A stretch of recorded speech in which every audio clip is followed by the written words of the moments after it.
Welcome, I'm your host, Malcolm Gallagher. From our BizVision studios in the UK, you're watching the Conscious Matters show on the BVTV network. In that challenging and calamitous year that was 2020, thank goodness that's gone, I discovered a beacon of light that came from my returning guest today. In my first interview with him, he talked about how leaders could, through integrating a few key principles of performance psychology, adapt and thrive in this altered world. During the interview, my brain kept buzzing that this was a person who could help those who want to be conscious leaders and help them lead the inspired life and business that they want.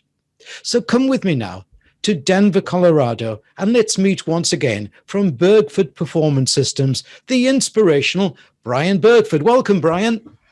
Hey, Malcolm. Thank you so much for having me back. It's a pleasure to see you again, my friend. Yeah, and it's a pleasure to see you. And I hear that you're back in performance swimming as well. Last time you had to be furloughed. Yeah, furloughed for sure. It's great to be back in the water and getting back into peak condition for that. Looking forward to some competitions, hopefully coming up in 2021, God willing. Yeah, well, it's Olympics, dear. Right, Brian, I said in my opening piece that I wanted you to be back to talk about conscious leadership, the planet, people and profits agenda, as I think you can help people achieve and remain true to their conscious leadership aspirations in this challenging world. How do you go about it? Yeah, that's a great question. It's a big question, and I'm certainly not sure that I have all the answers, but I guess that makes me think about how much this might actually tie into our first interview, in the sense that consciousness and conscious leadership to me starts with raising our own personal level of consciousness and taking responsibility for that. I think that's hugely important because if we're leading an organization, it's very difficult to have your organization thrive and grow and become just incredibly conscious at a very high level if we're a bottleneck on that whole operation. And so I think it's critical to start at home, look at ourselves, really integrate these different parts and facets of our lives, especially from things like the spiritual sense and the psychology, and combining those things and making sure we're taking care of people. I think if you are really prioritizing leading and taking care of people and loving them, especially the people that are under your care, I think that is crucial. If we don't have connection with other people, if we're not cared for, things really break down, and all of us can get into this place, especially if we're high performers, achievers, get into a place where we feel like we can do it on our own and we don't need anybody else. And I feel like that's tremendously destructive. I do think that unity is unbelievably important. It's something we should all strive for. But I think it starts with taking care of the people that are under our care, the people in our organization, the people that we lead. And I truly believe that the hardest thing is not changing the world and, more or less, talking to the world and kind of signaling about how good of a person you are. I think it's changing you and impacting the people that you're closest to by your example of just being a good person. And so I think that, one of the things we have to be careful of, and I'm going to speak to this part because I think that this can get sometimes lost in the mix a little bit as we're becoming more conscious as a humanity in general, which I absolutely love to see that. I think we have to be careful not to delude ourselves in like using issues as a cudgel and having these social crusades and this moral blackmail kind of as the tip of the spear. We have to be careful, about things like, we've got to have the ability to dialogue and interact with each other and have conversations and be free to speak, because when that starts to go away, violence is basically guaranteed. Yeah. And that's really scary, right? So but back to us being conscious as individuals and as leaders, I really think boil it down to keeping your values in front of you. What is most important? and knowing, and you have to keep them in front of you. You can't just intellectually, I can speak for myself, I can't just know what my values are and the integrity that I want to have. I've got to have that in front of me every day, because there's so much information coming at us and so many things in the world that would vie for our attention and try and get us off track, that you've got to be keeping these things in front of you, living by them without at the same time like shoving them down other people's throats, right? It's just like, just live by them. That's the most inspiring thing. And when people are in your presence and there's an integrity to you, there's a core, there's a solidity that is palpable, and that is where the passion and the energy comes from. And I think that's what really inspires others to also raise their consciousness, and that's how it gets paid forward. I really like that comment that you made there about knowing your values and keeping them in front of you, keeping them visible. I've got to say to you that I'm my wife Kim running the business. We try to do that very much so there, and we've had to walk away from some work because it wasn't quite within our values, and perhaps that's what people have got to do. Is it? Yeah, I think you've got to be true.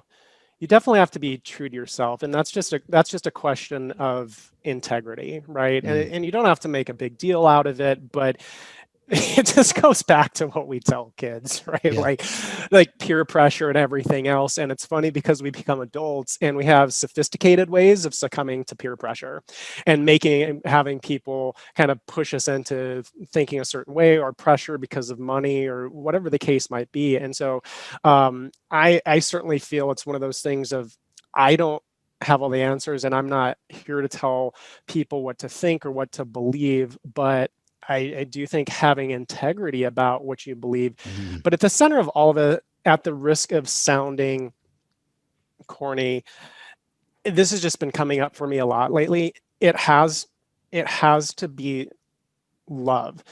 If you're going through your life and you're performing and you're kicking butt and you're accomplishing things and there's no love in it, it's hollow. If you're not connecting with people, you're not having impact. You might impress people, but impacting people is different than impressing them. Yes. Yeah. Brilliantly said. Now, tell me how your free performance systems app can help aspiring conscious leaders. Is it the consistency of support that it brings, or what else? Yeah, I think it's a place where aspiring conscious leaders can definitely get to work where it counts the most, like we were talking about, within themselves.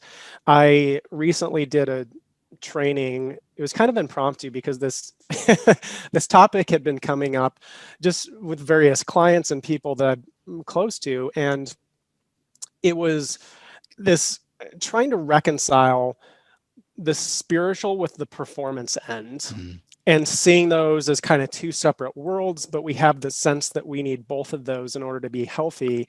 And so I put it together. I think it was called The Intersection of Spirituality and Performance.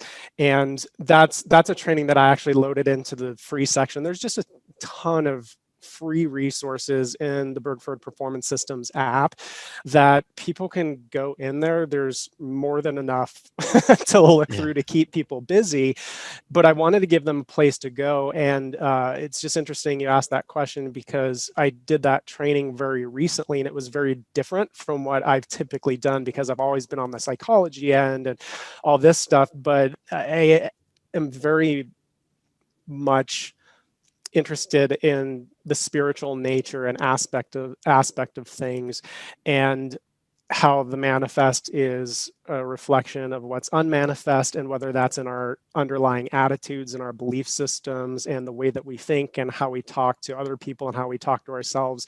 What kind of an impact is that going to have? And again, it goes back to the conscious leadership piece. So anyway, that's a resource that I put in there recently that's very salient, I guess, to this conversation. I'm totally with you there. I think it's important to say to viewers, particularly in the UK, where you think somebody's talking about spiritual, it's all about religious. Forget that. It's not. Spiritual, a different meaning there. And I I'm totally with you on that. I mean, particularly, where you've got that sort of morning affirmations and things like that. Do you have that? Do you do that yourself? Do you have your own morning ritual? I definitely do. And I want to echo what you said, that spirituality is, and I say this in the training I just referenced, where I talk about, and again, this is my opinion. Yeah, So I yeah. could be wrong, but I mentioned that I think that in a lot of ways, religion is man's way of putting God into an understandable system and not recognizing, or the universe, or whatever word people want to substitute there, not recognizing the wild and adventurous and just amazing nature of the underpinnings. And I think caring for your spirit, whether you're spiritually inclined or not, that's definitely an aspect to ourselves. And so in terms of rituals, I know for me, when I first wake up, I turn my alarm off and I lie in bed. I just put my hand over my heart and I spend a few minutes thinking about things that I'm grateful for, or remembering times where I felt loved or gave love. I'm such a type A personality that once I get going, it's kick butt and take names and be competitive. Right. And so Yeah. I'm trying to balance that out. So when I do that ritual in the morning and thinking about gratitude and the love piece and feeling that in my system, then I kind of stand up, or I put my feet on the floor, stand up, raise my hands to the sky, just want to have a victorious day. And that's how I kind of kick things off. Yeah, brilliant. I have a sort of a different way, because I can look out of my bedroom window, beautiful English countryside, and Oh, and then jealous, do that jealous. sort of morning ritual, and then I sort of get the shout from another room from my wife. It's time for a pot of tea. I love So it. Hey, I share that with you, my friend. I share that with you. I have a cup of tea every single morning. mine's green tea. I'm progressing. Look, another aside question. Being a conscious leader is often not easy in this, I was going to say money grabbing world, but it's money focused world as well, isn't it? What's your top tips on how conscious leaders can stay true to their purpose and resist being distracted? After all, as a performance athlete, you should know how to do it, shouldn't you? I should. I should. And I'm working on that all the time. But I think in terms of this world where greed is so prevalent, and money, let me be clear. I do believe that money is important, but keeping it in proper perspective is crucial. Right. And that money can be, as we all know, this important, powerful tool. It can be a means for extending consciousness and love and investing in other people, and not thinking about it as an end in itself. I think that's the first one.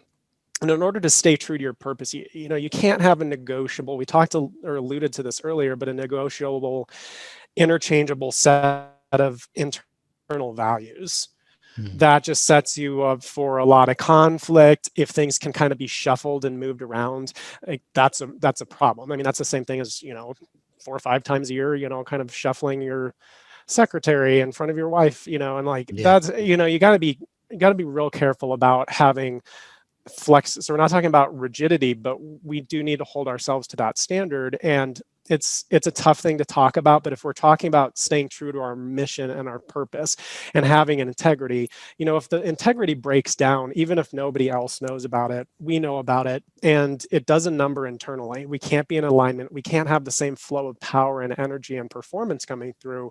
So I think that's key.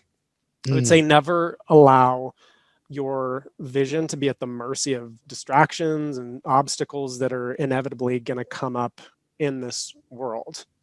Can I just sneak another little one Of in there? course. One of our friends, athlete, his name is Steve Cram. He won silver in the Olympics many years ago there. He's always said to us, when you're running, you're thinking of getting onto the podium, not just getting to the line. It's the podium. Is that what business leaders should be doing? That's part of the vision. Imagine them, their company and their people and everything on the podium. I do. I think the question is, what is your podium? Mm, Because for me, if you're at the Olympics, you better be thinking about the podium. Otherwise, you're in the yeah. wrong place.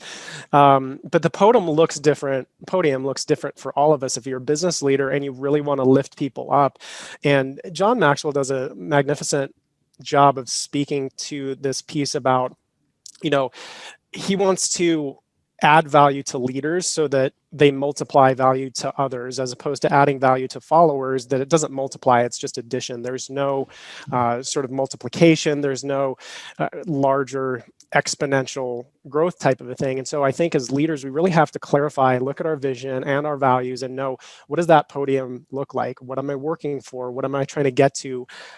How far would I like to go with my team and see them grow and succeed? I want them to be on the podium with me. Mm, And I would just suggest that if you're a leader, you may not be super duper conscious if all you're thinking about is you getting to the top of the podium, and you're not thinking about constantly, how can I take other people there? How can I elevate other people? And I don't even care if I get the credit, but I want them to grow and succeed and to provide an environment for that. So I do think you have to be focused on the podium, but know your venue. And that can be different in different parts of life. Obviously, when I'm swimming and working toward a goal, my vision, the podium, if you will, looks far different than it might in business. mm, yeah, brilliantly said. Thank you for that, Brian. But Brian, just before we move on to the next question, though, let's make sure everyone has taken down the URL of your website so they can follow through on this interview. I'll read it out for listeners, but viewers can see it on the screen behind me. For listeners, it's bergfordperformance.com. Now, that Bergford is spelled Bergford, bergfordperformance.com.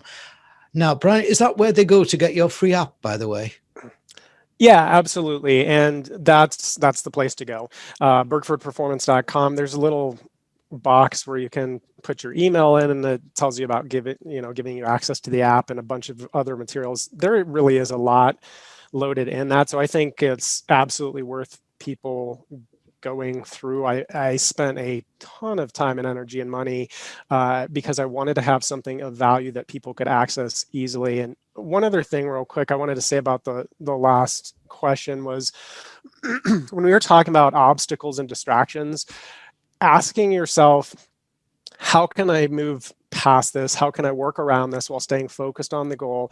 Or how can I use it to propel me down the path? And also it occurred to me, eliminating excuses. I wrote an article for Medium. I think it's called John Wick's Excellently Brutal and Bloody Guide to High Performance, or something ridiculous like that. Short and sharp. Short and sharp. Yeah, short and sharp. But it without getting to that here, just because of the interest of time, that's a great resource for people. They can find it by looking up John Wick, Brian Bergford. It'll pull up. If they want to email me too at info@bergfordperformance.com, I will send them a friend link. So because Medium limits the amount of articles you can look at every month without having a paid subscription. So yeah. Excellent. Yeah. Okay. Just repeat that email for people to contact you again. Sure. I'll give you my direct email. Is just Brian with an I as an indigo, Brian@bergfordperformance.com. Okay, well worth getting in touch with Brian, because as you can hear, he's got lots to talk about on performance. Now, let's get back to performance, which obviously any conscious leader has to achieve. How can such a leader combine performance and satisfaction, especially in these continuing uncertain and turbulent times? Yeah, I think consciousness has to become your first priority, then performance. That's what I would say. If you really want to be a conscious leader who's also performing well, you kind of have to order those things out. And priority doesn't necessarily mean amount of time spent, because sometimes people get caught up in that. But if we use that standard, how many of us would be absolutely atrocious parents if we just looked at the time we spend at work versus with our kids? But if somebody asked us what's more important, we would say our kids, we would say our family. And so it's a mental priority, and making sure that First off, it's consciousness, then performance. Because number two, I would say spiritual and emotional disciplines are tremendously important. These make great performance, and I would say aspire to make great performance an extension of your spiritual and emotional richness, as opposed to the other way around. Again, that training I mentioned earlier, I talk a little bit more in depth of that. But the last thing I would say is develop out a performance plan. It is an art and a science. But one of the biggest things about having because we all operate different. For me, as an example, a sports example, or just my body, people talk about, if you injure something or you tweak a muscle or something's wrong, make sure you put ice on it or you have an ice bath. That is a horrible recipe for my body. I actually have to go into a hot tub or have heat pads on me. And that's just what my body responds to the best. And so you have to really know yourself, know what works for you. One of the PDFs in my app, it's called 5 Olympic Training Center Lessons to Get Back to Your Prime, but it's I think the 5th bullet or the 4th, but anyway, it's finding what works for you and really sticking to that. Get expert opinions, get expert help, get guidance, study, but then you have to do the implementation and the experimentation and tweak it until it works around who you are and how you function. So I guess those are the pieces that come to mind. Excellent. Great advice.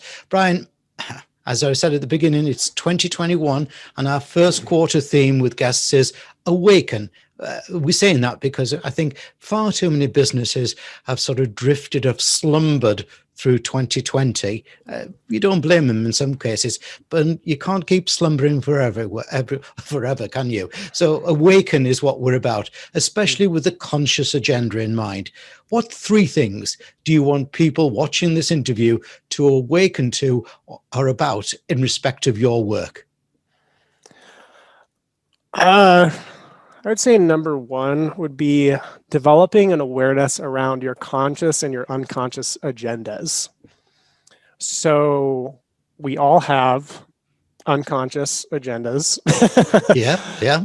And some of us are aware of that beneath the surface, right? We're more in tune with, I kind of know what's going on beneath the surface. My conscious stated objective or agenda is this, but if I'm really honest, there's some other pieces behind that. And I think sifting down through the layers is tremendously important, that self-awareness, because sometimes we don't even know why we are doing something.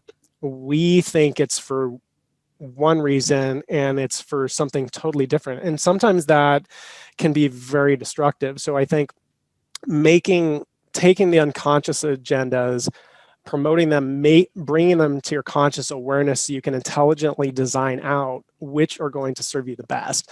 The second one is, I'd say it's not your job to save the world and straighten it and other people out. Yes, right. Everybody, and I can speak to this for myself. I remember, I don't even know when it started, but I remember the whole thing of, I want to change the world. And that's very exciting and grand and grandiose. And somewhere along the way, I was going like, I can't even get my crap together myself. Yes. And I realized that me trying to change the world, and I'm not saying that don't have that goal, but again, it starts at home. And I recognized that I was sometimes using that as more or less a kind of a cop out, if you will, because I didn't have to look beneath the hood. I didn't have to look at me because I was looking out there at the things that needed to be changed and what other people were doing, and being so angry about everything, as opposed to, if I change me, I will create a completely different interaction impact with everybody that's within my circle and everybody that their lives touch. And so I think just bring it back to focus. on ourselves, the kind of cliched, be the wish or the change you wish to see in the world, but without like going and yelling at other people about it. It's hard to just be quiet and look at ourselves and be in a room with ourselves and look, like I said, number one, at those unconscious agendas and looking at, does that have integrity with the values of mine? Those non-negotiable values that I say, this is what I'm about. It goes back to the integrity piece, and none of us are perfect. It's not about being perfect. It's about reminding yourself and refreshing every day. And then the last one, number 3, I would say is don't get lost in performance and forget your true heritage as a person, as a human, as a spirit, as a soul. Don't get so caught up in the world and what we're doing that we forget the beauty that's really beneath all of that, and how can we share that with other people? Because even the most hardened folks out there, they're just, might even roll their eyes at because I must confess, sometimes I listen to books on spirituality and stuff, and I think I just threw up in my mouth. It's just so wishy-washy sometimes. It just, for me, it feels a little like weird. So I understand that, but we have to recognize that even the hardest, just toughest to deal with people out there, when they are inspired, when something pulls at their heartstrings, that feeling when you're with somebody and that connection happens when you break through, when you give somebody a word of encouragement, when you love somebody and it's not because you're expecting something in return. It's like this little window where this portal opens and you feel something completely different, otherworldly. And the more we have that, instead of constantly focusing on every problem that we're facing in the world and all the horrible things, I think we should be aware. But wherever we give a ton of attention, things tend to get bigger and bigger and bigger. And so I just every day have to remind myself, because I can get caught up in it pretty easy, focus on the bigger picture and what's really going to carry us through this, and what do I need to do to connect with somebody and lift them up so that they can do the same for somebody else. Brian, as I knew, as ever, a true inspiration. Thank you, Brian Bergford, for a wonderful interview.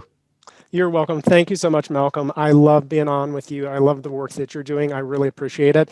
And let me know if I can help with anything, my friend. Stay in touch. Oh, you're coming back. You're coming back. All right. Sounds Okay. good. I love you.